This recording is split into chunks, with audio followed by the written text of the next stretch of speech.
Assalamualaikum warahmatullahi wabarakatuh. Halo dulur, selamat berjumpa lagi. Semoga semuanya dalam keadaan sehat walafiat. Selamat merayakan Idul Fitri. Mohon maaf lahir dan batin.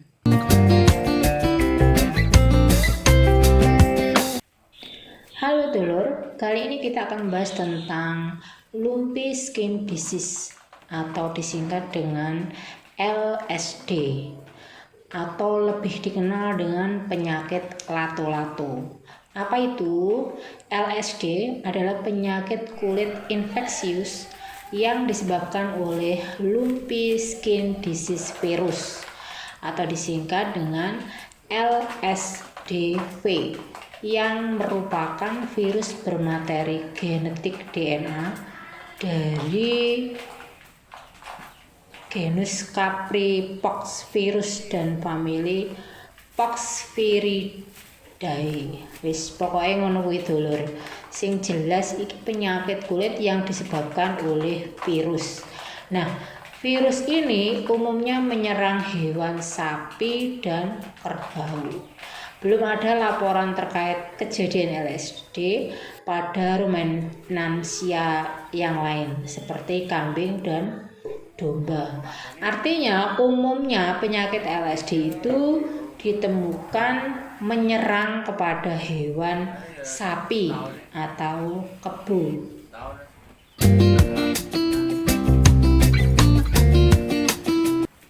Dulur, penularan LSD secara langsung bisa melalui kontak dengan sel kulit. Jadi kalau kerbau atau sapi itu kulitnya itu bergesekan, itu bisa terjadi penularan. Namun virus LSD juga bisa menular melalui darah, leleran hidung atau ingus, kemudian mata, air liur, semen maupun susu. Penularan juga dapat terjadi melalui rahim intrauterin. Pokoknya melalui itu bisa. Secara tidak langsung penularan terjadi melalui peralatan dan perlengkapan yang terkontaminasi virus LSD seperti peralatan yang ada di kandang, bahkan juga bisa melalui jarum suntik yang belum steril. Sedangkan penularan secara mekanis itu bisa terjadi melalui vektor. Apa itu? Yaitu nyamuk atau lalat. Dan itu bisa misalkan ada sapi yang terkena LSD, dia digigit nyamuk, kemudian nyamuknya itu menggigit sapi yang sehat. Nah, itu bisa tertular atau terkena percikan darah dan sebagainya. Itu penularan LSD. Jadi bisa melalui kontak langsung maupun secara mekanis. Ini yang perlu diwaspadai dulur.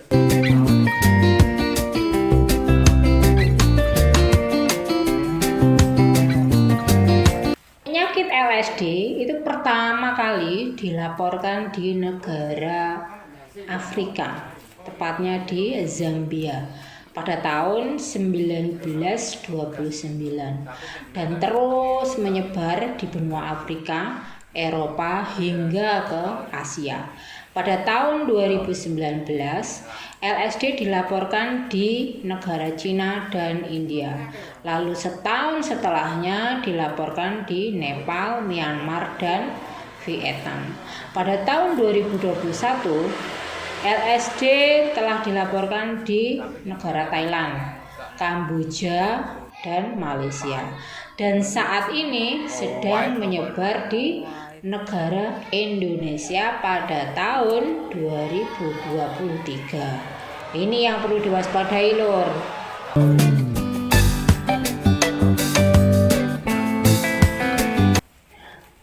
Dulur, biasanya masa inkubasi LSD itu berkisar antara 1 sampai 4 minggu.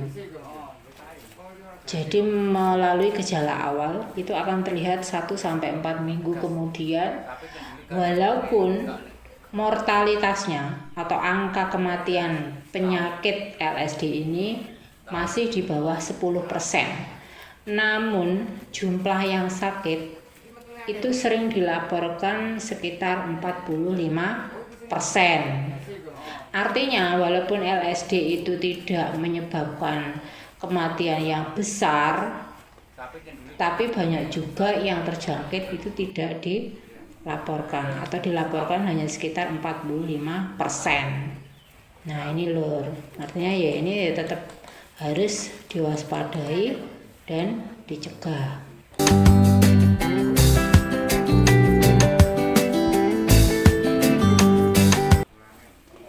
Gejala klinis LSD itu dipengaruhi oleh umur, ras, dan kekebalan tubuh dari ternak tersebut. Tanda klinis utama LSD adalah sel kulit berupa benjolan-benjolan atau bendol-bendol, kira-kira ukurannya itu 1-7 cm, yang biasanya itu ditemukan di leher, kepala, kaki, ekor, dan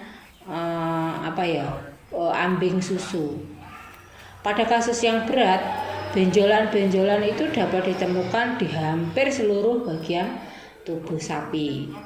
Munculnya benjolan ini biasanya diawali dengan demam hingga lebih dari 40 derajat Celcius. Benjolan pada kulit itu jika dibiarkan akan menjadi kematian sel atau sampai bisa terjadi peradangan pada organ dalam sapi.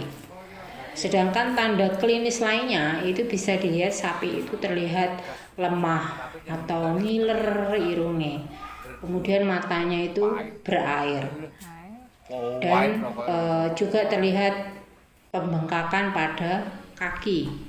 Selain itu LSD juga menyebabkan abortus, keguguran jika sapi itu sedang bunting. Kemudian penurunan produksi susu jika terjadi pada sapi perah, itu produksi susunya akan menurun jika dia terkena LSD, dan bisa menyebabkan demam berkepanjangan. Makanya ketika sapi sudah terkena LSD terlihat dari munculnya benjolan-benjolan pada kulit, sebaiknya peternak segera menghubungi dokter hewan setempat untuk segera diobati. Pencegahan secara spesifik dilakukan dengan cara vaksinasi.